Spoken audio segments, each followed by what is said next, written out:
Xin chào các bạn, hôm trước chúng tôi có tìm được một số thanh carbon với 6 nan tím dài 1m10 và còn có thêm một thanh tím khác dài 1m40.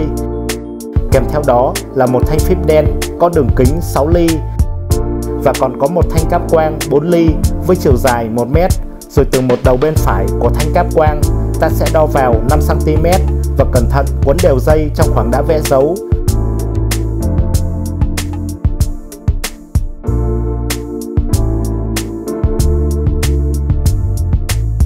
Sao cho nó có thể đút lọt vừa khít vào lỗ rỗng ở phần gốc của thanh carbon 1m10, rồi tiếp tục làm theo cách mà bạn đang thấy.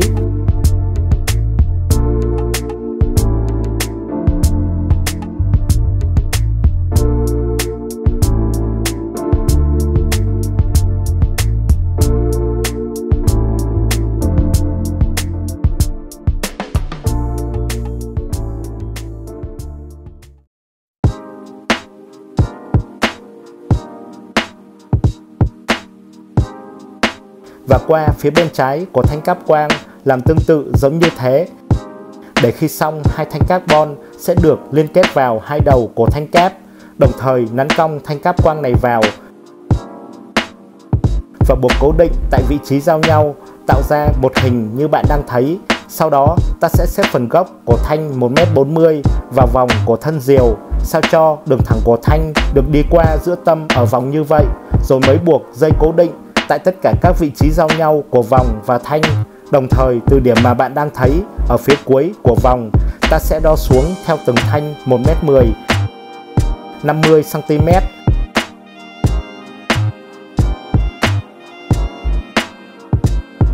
Và dùng một thanh cáp quang 4 ly, ta sẽ xếp từng đầu của thanh cáp này vào đến dấu đã vẽ ở hai thanh, rồi buộc lại tại các điểm mà thanh này đi qua.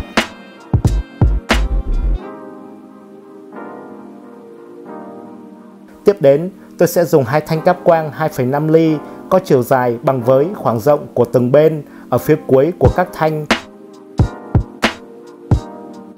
và buộc chúng vào nhau.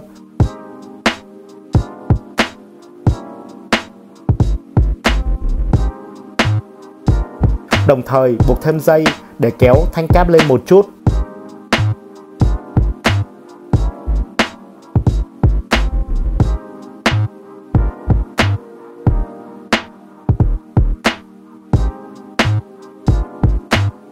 Tạo ra đường cong ở hai bên với kích cỡ đều bằng nhau. Đến đây thì phần thân và đuôi cho diều đã xong, và để nối 4 thanh 1m10 còn lại thành những thanh cánh dài, tôi sẽ cắt thanh phíp 6 ly ra thành một đoạn dài 12,6cm và làm theo cách mà bạn đang thấy.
Sau khi đã nối được hai thanh cánh dài như thế, tôi sẽ xếp điểm giữa tâm của hai thanh cánh vào nhau để nó tạo ra một hình dấu cộng, rồi xếp vòng của khung trước đó vào giữa tâm của hình dấu cộng và điều chỉnh các khoảng được tương đối đều bằng nhau.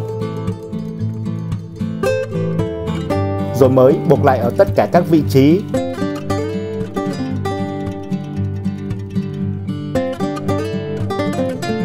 Tiếp theo, từ phía ngoài của một bên đầu cánh, ta sẽ khép hai thanh vào nhau rồi buộc chúng lại và qua phía đầu cánh ở bên đối diện buộc tương tự giống như thế, tạo ra một hình cánh. Cuối cùng, tôi sẽ buộc thêm dây kéo cong đầu cánh ở hai bên.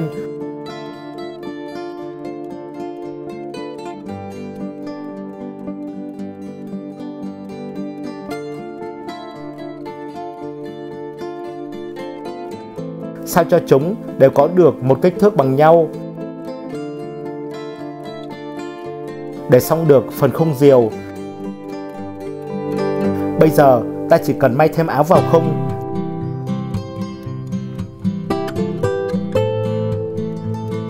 Và đã hoàn thành được một chiếc diều cốc váy trông khá đẹp mắt.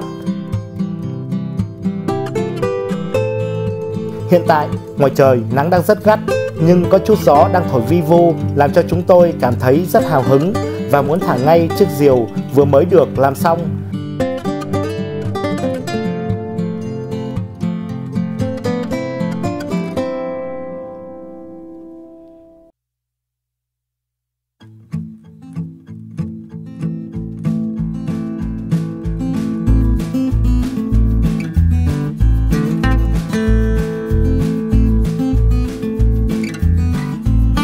Bạn thấy với việc diều được làm từ vật liệu carbon thì trọng lượng của nó khá nhẹ.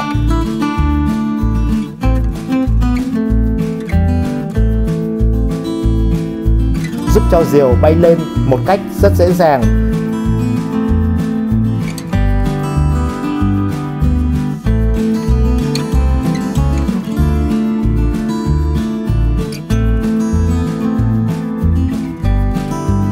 Và ta chỉ việc đem diều đi thả khi ngoài trời có gió về sẽ rất thú vị.